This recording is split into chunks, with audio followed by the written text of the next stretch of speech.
Hello, my name is Carrie Caudle, and welcome to Read Aloud with Ms. Caudle. Today we are reading The Tree Farmer. Enjoy. The Tree Farmer, written by Chuck Leavell and Nicholas Cravotta, illustrated by Rebecca Bleau. Published by Evergreen Arts. Chuck and Rose Lane Leavell wish to dedicate this book to all of the families that have a history of stewardship of our forests. "Grandfather," says the boy, "I thought you lived on a farm. You don't have very many chickens, and where are the cows and pigs?" Grandfather says slowly, "We grow trees." "Wow, apples or oranges? I hope they're not figs. Can I help you pick them?" Grandfather smiles. "Come, take my hand."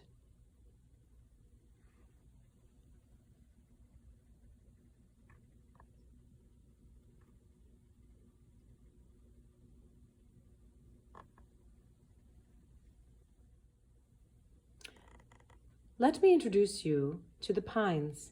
Look how gracefully they race each other towards the sky. These over here are the oaks. I like to think of them as the old men of the farm. And here are the maples whose leaves shower the earth with the most splendid colors.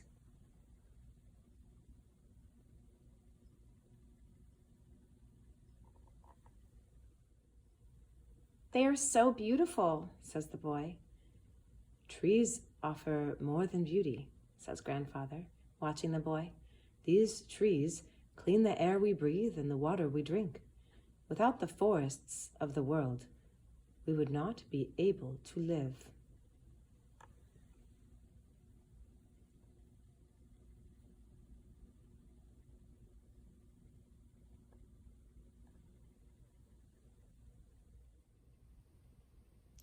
"Look, there's a deer passing on its way to a hidden lake," Grandfather says. "There are many animals here who call the forest their home. I must tell you, there is much for me to do as I take care of the trees. I plant them as young seedlings. To make sure they grow strong, I trim their branches and protect them from insects and wildfire. I'm also responsible for helping keep nature in balance so that all the other plants and animals in the forest are safe and healthy."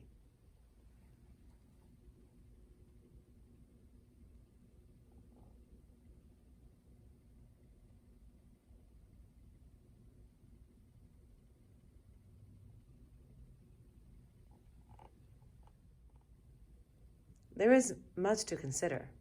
That is why I am so careful as to when and how I cut a tree down. "You cut them down?" asks the boy. "But why? How could you?"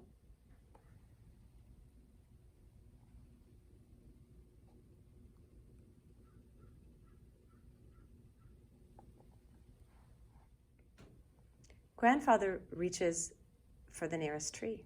"This tree," he says, as he runs his old fingers over its rough bark, "I planted it 37 years ago. It touches my soul to stand in its shadow.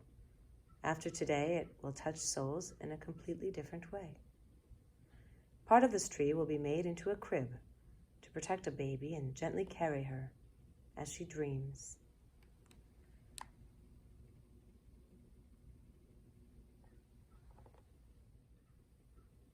"This tree," continues Grandfather, moving to another, "will become a home for a family. It will safely house them and their memories in joy and sadness and shelter them at night through storms. This tree will become many things: a baseball bat, a school book, a wooden puzzle, a chair, a paper airplane, a chest of drawers, wrapping paper, a photograph, wallpaper, an artist's sketchbook, a painting easel, newspaper, paper bags, fuel for a campfire, and even," he pauses, "the handle of an axe that will be used to harvest other trees."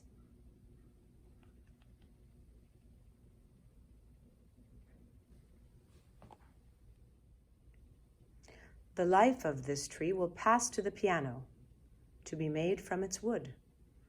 It will join its many cousins, the violin and cello, the guitar and clarinet, the marimba and drum.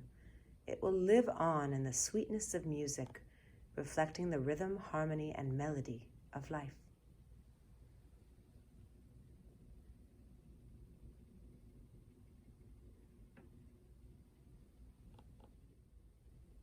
This tree will become paper upon which many people will share their ideas, thoughts, and dreams. It will be a source of inspiration and knowledge. Grandfather smiles sweetly. Can you see them? Newspapers, photos, books, even a love letter in its envelope, written with passion and sealed with endless hope to be forever treasured by she who receives it.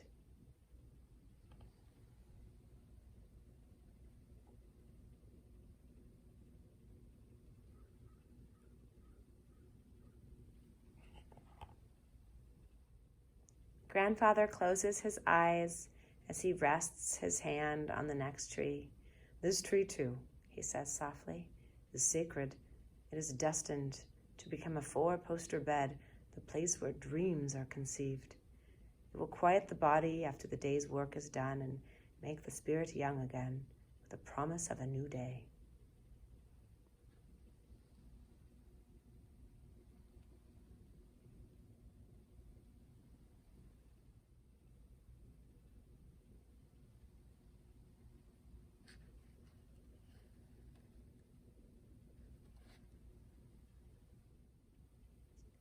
What about this one?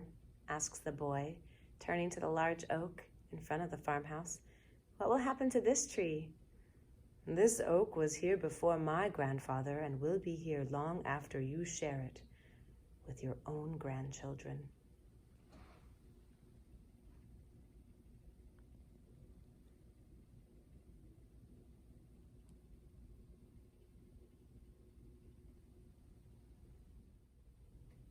And I, too, Grandfather says proudly with his hand on his own chest, have given of myself.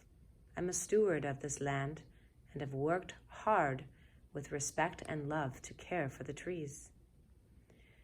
The land has given us her gifts for generations. If we are reckless, we could destroy this forest as well as all of the animals in it. We must remember to give of ourselves as the forest has given to us. If we do, and we harvest the land responsibly, there will be no end to her gifts.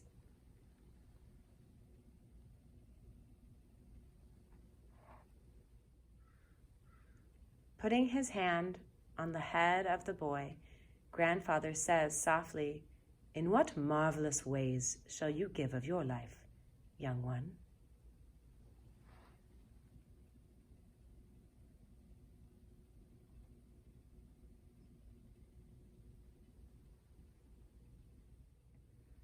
I recommend you buy a copy of this beautiful book for yourselves and then read this wonderful nonfiction background information.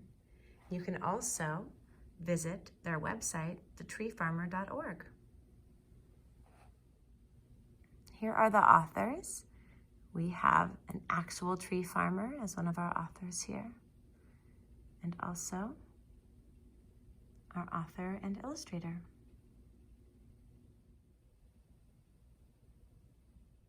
That was The Tree Farmer. First of all, wasn't the art in that book just absolutely stunning? It looked like the batik art that I often see on clothing and other types of fabric. It was just breathtaking to me. But I was thinking more about the content of this book, and I remember when I started to really realize how many things came from trees, it made me feel kind of horrible. It made me feel like when I used anything that was made from wood or paper that I was contributing to chopping down a tree. And it's true that these things do come from trees and that they're gifts from trees and from nature. But the complex relationship that we can see from the tree farmer and the book shows us that things might not always be easy to understand at first. But then when we kind of put our heads around it, we figure out that, all of these things come from trees and that's necessary, but that's what's called a renewable and hopefully sustainable resource, right? The tree farmer can plant more trees. And if you don't just clear cut, take out all the trees, then the land can be cared for. The tree farmer here is a steward for the land. he and his family take care of the forest and respect all of the life that is a part of that forest. That is the kind of wood and paper that I want to buy. And so I have to hold myself to a high standard, right? Figure out, where does the stuff I use come from? I also love the part at the end of the book with the oak tree, the tree that is not cut down, because some are just too precious, too special to be cut down at all. There are old growth forests that should not be touched, that should be preserved.